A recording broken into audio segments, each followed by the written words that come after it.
మనం ఒకటి తెలిస్తే ఆ దైవం ఒకటి తెలిచాడు. ఏం చేస్తాం? నానమ్మ,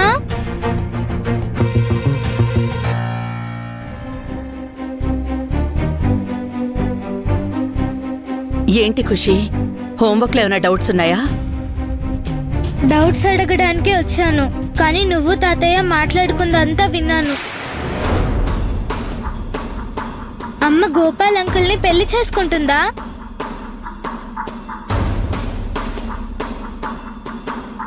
అంకుల్ అమ్మకి ఫ్రెండ్ కదా, వాళ్ళిద్దరూ పెళ్లి చేసుకోవడం ఏంటి? అమ్మకి డాడీకి ఆల్రెడీ పెళ్లి జరిగింది కదా, మళ్ళీ డాడీ నందినిని పెళ్లి చేసుకోవడం ఏంటి? నాకేం అర్థం కావట్లేదు నానమ్మ. అమ్మతో గోపాల్ అంకుల్కి ఏదో పనుందని, అది అయిపోయాక అమ్మని మన ఇంటికి తీసుకొస్తానని చెప్పారు కదా. మీ అమ్మని పెళ్లి చేసుకుంటాను అని చెప్తే నువ్వు బాధపడతావని ఆ రోజు గోపాల్ అంకుల్ అలా చెప్పారు. ఇక రాధ మన ఇంటికి రాదు ఖుషి. ఇకపై రాధకి మనకి ఎటువంటి సంబంధం ఉండదు. లేదు, అమ్మ లేకుండా నేను ఉండలేనని అమ్మకి తెలుసు. తను నన్ను వదిలేసి వేరే పెళ్లి చేసుకోదు. మీరు రాంగ్ గా అనుకుంటున్నారు. ఖుషి, నిన్ను వదిలి ఉండడం రాధకి కష్టమే, కానీ తప్పదు. రాధకి కూడా నీతోటి మీ డాడీతోటి కలిసి ఉండాలనే ఉంది. కానీ మీ డాడీ రాధని వద్దనుకున్నాడు.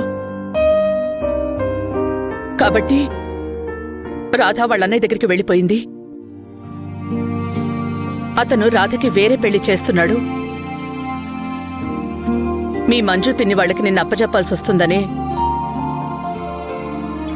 మీ డాడీ నందినిని పెళ్లి చేసుకోవడానికి సిద్ధమయ్యాడు. కాబట్టి ఇక నుంచి నందిని మీ అమ్మ అవుతుంది. నో, నందిని అంటే నాకు ఇష్టం లేదు. నందిని నాకు అమ్మగా వద్దు, రాధ అమ్మగా కావాలి. నువ్వు రాధే కావాలి అనుకున్నా ఇప్పుడు రాధ ఈ ఇంటికొచ్చే పరిస్థితుల్లో లేదు ఖుషి. కాబట్టి డాడీ నందిని పెళ్లి చేసుకోవడం నచ్చినా నచ్చకపోయినా మనం ఏం చెయ్యలేం. ఎందుకు చేయలేం? డాడీ నందినిని పెళ్లి చేసుకోకుండా ఉంటే అమ్మ మళ్ళీ వచ్చే ఛాన్స్ ఉంటుంది కదా. కానీ రాధకి గోపాల్తో పెళ్లి జరిగిపోతుంది కదా, అప్పుడు అతిథిలా ఈ ఇంటికి రాగలుగుతుంది, కానీ ఈ ఇంటి మనిషిలా ఉండే అవకాశం ఉండదు. నువ్వివన్నీ ఏం ఆలోచించకు ఖుషి. మీ డాడీ ఏం చేసినా నీ మంచి కోసమే చేస్తాడు. అదొక్కటి మాత్రం గుర్తుపెట్టుకో. లేదు, డాడీ నందినిని పెళ్లి చేసుకోవడానికి మాత్రం నేను ఒప్పుకోను. ఖుషి, ఖుషి,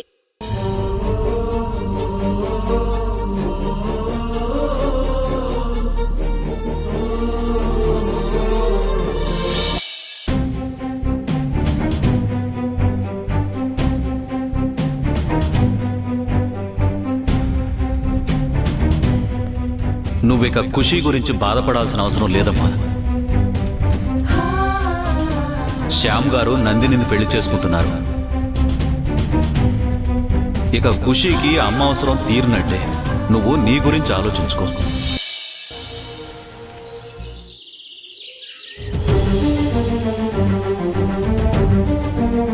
అటు రాధా గోపాల్తో పెళ్లికి సిద్ధమైంది. ఇటు శ్యామ్ నందినిని పెళ్లి చేసుకోవాలని డిసైడ్ అయ్యాడు. అప్పుడు అతిథిలా ఈ ఇంటికి రాగలుగుతుంది, కానీ ఈ ఇంటి మనిషిలా ఉండే అవకాశం ఉండదు. ఏంటి ఖుషి, గేమ్స్ ఆడడానికి రాకుండా ఇక్కడేం చేస్తున్నావు? ఏమైంది ఖుషి, ఎందుకు ఏడుస్తున్నావు? మా అమ్మ గుర్తొచ్చింది. గుర్తు రావడం ఏంటి? మీ అమ్మ నీతో లేదా? లేదు, ఒకరోజు కోపంతో మా అమ్మని తిట్టాను.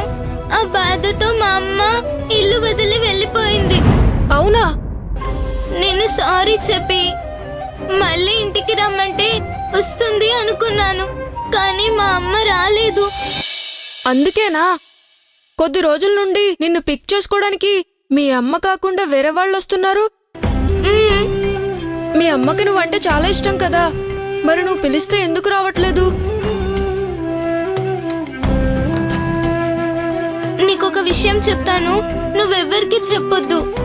Okay, promise? ప్రామిస్. మా అమ్మ వాళ్ళ ఫ్రెండ్ ని పెళ్లి చేసుకుంటుంది. వాట్? మా డాడీ కూడా నందినిని పెళ్లి చేసుకుంటున్నారు. నందిని ఆంటీ మీ అత్త కూతురు కదా? అవును. తను అసలు నిన్ను కేర్ చేయదు కదా. మీ డాడీ ఆమెని ఎలా పెళ్లి చేసుకుంటున్నాడు? నీ ప్లేస్లో నేను ఉండుంటే ఆ పెళ్లికి అస్సలు ఒప్పుకునేవాడిని కాదు. నందిని నాకు అమ్మగా వద్దని గోల చేయడమో, అన్నం తినడం మానేయడమో ఏదో ఒకటి చేసి పెళ్లి క్యాన్సిల్ అయ్యేలా చేసేవాడిని. అంటే ఇప్పుడు నేను కూడా ఏమైనా చేయాలా? మీ రాధమ్మ మీ ఇంటికి తిరిగి రావాలంటే నువ్వేదో ఒకటి చేయాలి ఖుషి. మీ అమ్మ డాడీ వేరే పెళ్ళిళ్ళు చేసుకున్నారంటే నువ్వు మీ అమ్మ కోసం నువ్వు ఎంత ఏడ్చినా వేస్టే. నాకు మా అమ్మే కావాలి. తన కోసం నేను ఏదైనా చేస్తాను. గుడ్.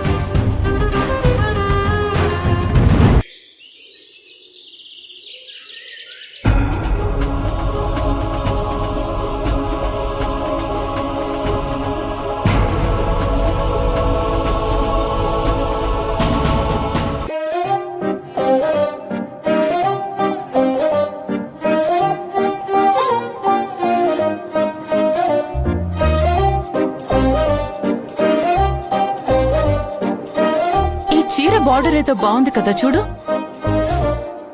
కానీ నాకు ఈ కలర్ నచ్చలేదమ్మా. ఇదిగో ఇది బాగుంది. ఆ చూడు, నీకేది నచ్చితే అది తీసుకో నందిని. బాగుందా? స్పెషల్ గా నేసిన చీరలు చాలా సాఫ్ట్ గా ఉంటాయి. అవునమ్మా, స్మూత్ గా ఉంది. నీకు చీర కట్టుకోవడం అలవాటు లేదు కదా, కట్టుకున్న బరువు తెలియకూడదని లైట్ వెయిట్ లో సెలెక్ట్ చేశాను. థ్యాంక్స్ అమ్మా. నా గురించి నాకన్నా ఎక్కువగా నువ్వే ఆలోచిస్తావు. నీ హ్యాపీనెస్సే నాకు ముఖ్యం నందు. తమ్ముడు ఒకసారి ఇలారా. ఏంటక్కా? పెళ్లి కోసం నందినికి చీరలు తెప్పించాన్రా. పెళ్లికి ముందు ఏది కట్టుకోవాలో, పీటల మీద కూర్చునేటప్పుడు ఏది కట్టుకోవాలో సెలెక్ట్ చేయి. ఇలాంటివన్నీ మీరే చూసుకోండి అక్క, నన్ను ఇన్వాల్వ్ చేయకండి. నువ్వు సెలెక్ట్ చేస్తే నందుకి సంతోషంగా ఉంటుంది కదరా. అక్క, నా నుంచి ఇలాంటివి ఎక్స్పెక్ట్ చేయొద్దు.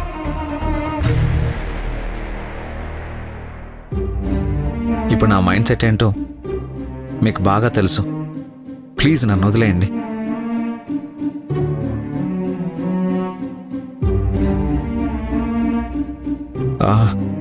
అలాగే నేను పెళ్లికి ఒప్పుకున్నాను కదా అని పెద్ద హడావిడి చేయకండి. పెళ్లి చాలా సింపుల్గా జరిగిపోవాలి.